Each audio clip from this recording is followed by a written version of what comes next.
But today I'm here, and then a lot of things happen because that's why I'm so understanding of how things operate here because I run a business and nothing's ever guaranteed. You know, they used to say, you can have your best laid out plans, but they will still work out the way that the day is supposed to work out. And you can see I'm holding a quote today, which is something I never do because I might have to crash for some reason this morning, but then I had to make do. I couldn't think what I wanted to do. So I'm going to go on memory a little bit of what I had originally said. So this journey is our journey in the sense that it's yours and it's mine. I'm learning so much about myself while trying to, be here with you and give of you what it is that I know. It's actually forced me to dig deeper into myself, and be able to understand myself better and be able to present myself. And today's topic is love. How to love better. So I went online again to read up on love and what love is about and all this thing. And I came across something very interesting. It's the 5 love languages. Apparently there's 5 love languages. There's 5 love languages that exist. Right? So I read this out and came right in at the right time. I was reading up on love. You made me do that. You made me read more. So there's 5 love languages apparently.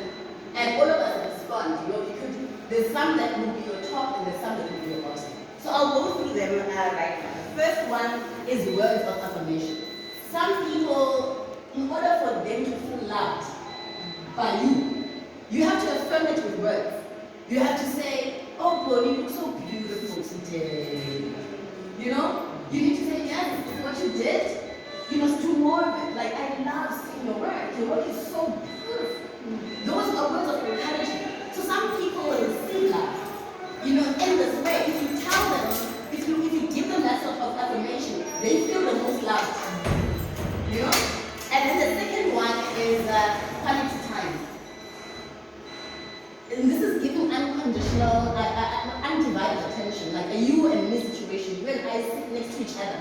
We drink tea, and it's just you and me, and we're having a conversation. Some people feel loved when it's just at one-on-one. There's no TV, there's no nothing. You are concentrating on me, I'm concentrating on you. That's how other people feel that if you're going to love them, you must love them in that way. And then the third one is my personal favorite, acts of service. People that value you going out of your way to make life easier. So it's, for instance, let's say I hang my washing in the morning, and then I come back, you have taken the washing off and you folded it.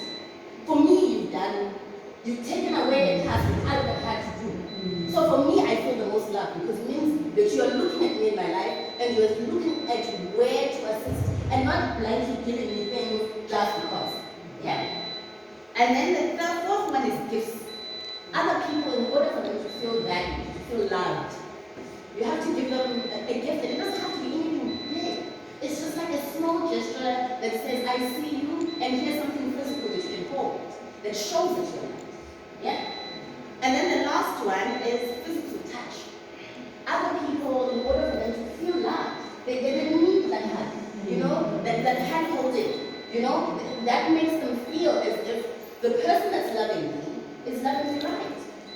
So those are the five love languages. So for a person that does words of affirmation, if you know that there's a person in your life that loves giving affirmation, let's say it's your daughter, for instance. So as you pack her lunch, you leave her a little note that says, you're beautiful and your mother loves you. So as she's eating in school, she comes across that note.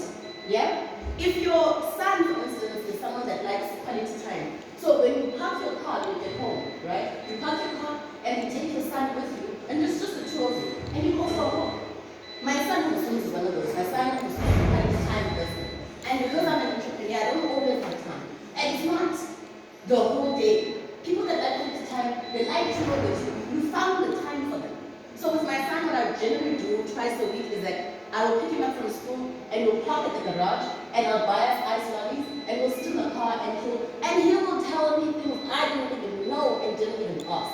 Because he's feeling at the most loved, so he's able to truly be himself. And it's like 10 minutes. 10 minutes is what we take, But for him, it's our time. And I live alone with my child. So you would think that all of our time is quality time, but it's not. Because when you get home and you realize that cooking, that, this, oh, wash you know, that you love, but you are not giving them your time. And then acts of service, like I already explained, for me it would be that. Like, for instance, this morning, I have to be here, I have to wake up quite early to get here because of traffic, yeah? Meaning that I can't drop my child off at school. When my neighbor Felicity realizes that I come here, what she does is that she takes my son from me in the morning and she drops him at school. She's looked at my life and she's looked at where she can be able to assist and be able to provide value to my life, and that's that. You know, I'm able to stand here because now I'm comfortable knowing that myself is safe. Yeah? So acts of service is someone that, for me, because that's my love language, it's like it's looking at who is saying, where can I be able to assist her? What can I take off to say? And then gifts, like I explained, this visual thing, it has to be something thoughtful. You know, something that means I thought about you in particular. This gift is not a gift that I would have given you. This gift is your gift. It speaks to you and how you are. You know, so people that receive gifts, it's not the grand gesture. You know, it's small, intimate things that makes a person realize. A pen, you know, a pen with your name on it. You know, something that is special, that is unique, just only for you. And then physical touch. Physical touch is the easiest one because it's like continuously before you leave for work, you hug your husband, you hug your child. You know, you hug your colleague when you get to work. You know what the love language is. You know, now you're going to give her that love that's going to, you know, give her that energy for the rest of the day. So I did a test on this thing. It was an online test. And the online test, I tested myself. They asked me quite a number of questions there. And then I came up with the top one was acts of service, followed by quality time. And then the one that I am the least on is physical touch.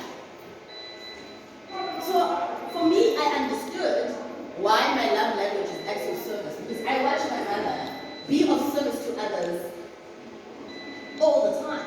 So I learned that this is how you give love to other people, and this is how I love them. The reason why I'm outlining this is because it's important to understand that the reason why it's so important to be intentional. When you love someone, you have to do it right. The reason why quality time for me is most important is the second most important is because my father did not do it. My father, if I would see him once or twice a year. Many times he'd phone me and say he's coming in, and he wouldn't. So for me, quality time means that you have forsaken all other things, and you have placed this time with me. And it's something that I was required as a child. And if you remember, I said this, you might think certain things are behind you, but you are still walking with those scars, with that pain. It shocked me a lot that physical touch was at the end. And I had to investigate myself, why is physical touch the least thing, you know, you could do? And I had to sit with myself, and I realized that the reason physical touch is at its last is because when I was 14 years old, and I told you, there used to be so many people at home, there used to be so many people. So at some point, a male cousin moved in from the Eastern Cape, and then in the room that I was sleeping with my cousin, so he had to join us in the bed. So he slept in the bed with us, and we slept at the bottom. And I would wake up, for a duration of a week or two, I realized, no man, I'm waking up and something, I'm just like, something funny, you know? So I told my cousin, I was like, is it normal that I wake up, that my pencils are waking? You know pencils get wet in the morning, and she was like, let's speak tonight, I'll investigate. And then the next morning she told me, listen, when you're sleeping, your cousin touches you. Yeah, so I did the thing, I told my mother and my grandmother. My mother's decision was that he will leave the house and go live somewhere else. My grandmother, I think the whole shock of everything, for her, she wanted to investigate. She wanted to check, is it because maybe, because she couldn't fathom why this quiet person is doing it. So she was like, maybe Hussein doesn't want people here. Maybe this thing didn't happen to her. And she's just making it up so that her and can have the bed to themselves, you know? Maybe this thing is not as big as this is making it out to be. And my mother So if Uzi says this happened to her, this happened to her. So it was pushed aside, cousin went and lived somewhere else, and life moved on, And I didn't want to tackle and go back there because it was something that became a thing between my mother and my grandmother because now they were locking heads on the truth of the situation. And I moved on because I was 14. But I found that when I really looked at the situation, that I've never even allowed a man to touch me. I don't mind penetration, but if you try to touch me, I pull off, I get cold in the moment immediately. And I never understood, I just told myself that touch is not for me. You know what I mean? So ask yourself how many people in my life whose love language is touch that I simply offended. Yeah? Because I didn't understand myself. I didn't understand what made me do the thing that way that I do it. So imagine if you are telling me, you know what, Uzi is so ungrateful. Uzi is so ungrateful. I give her hugs every morning, that girl. But then there's still, because you are not loving me the way that I need to be loved. You are actually stepping on the one thing that is most painful. And this is why it's important for you to understand yourself first and understand the importance of being loved right, so that when you love, you are able to love right. Not love in the way that suits you, but suits the person who you are pouring love into. There's no point in spending all of the quality time with a person who does not value that. So you're giving this person all of your time, and you don't understand why this person, it's because you're not giving them the love that they need from you. You're giving them what makes you the most comfortable. But people say, why have you? Why am I not, in her list of important people? Because you're not doing anything to me that gives me life. You're not looking at me. You're not looking at me and how to love me right. So, this is why it's important for us to understand ourselves. To understand ourselves. So that when people come into our life, we are able to direct them in the right way. And say, for me in particular, this is how I work. But if you don't understand how you work yourself, it becomes a problem. You have people hurting you without that being their intention. And you also don't understand why this thing is hurtful. It's taken me up until, so for me, I always believe the minute you figure something out, you don't have to carry that for the rest of your life, do something about it. So when I realized after I had my son that actually this physical touch thing is not my vibe, and I was like, I'm not going to allow someone to take something from me. Because I'm not a child anymore.